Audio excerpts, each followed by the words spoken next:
তুমি তোমার লাইফে কতবার কান্না করছো? হিসাব নেই। অসংখ্যবার।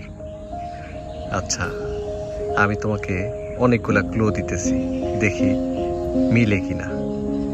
কাউকে কখনো ঝড়ে ধরে কান্না করছো? হুম। কাঁদতে কাঁদতে কখনো বালিশ ভিজাইছো?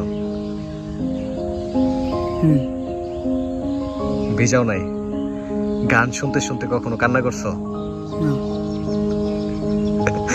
আচ্ছা, ওয়াশরুমে ঢুইকা কখনো কান্না করছো? হুম। আচ্ছা, ওয়াশরুমে ঢুইকা যখন কান্না করছো তখন কি করছো? মনে করো মুখ টুক পরে ধুয়ে আবার বের হয়ে পড়ছো, ঝর্ণা থেকে। ঝর্ণা ছেড়ে কান্না করছো? বিশাল অবস্থা। কারো কথায় কষ্ট পায় কান্না করছো? সামনে কান্দি নেই, এমনি কানছি গোপনে। গোপনে কান্না করছো, কেউ দেখে নাই? আচ্ছা, পোলা মানুষ দেখে কান্দা করা যাবে না। হ্যাঁ।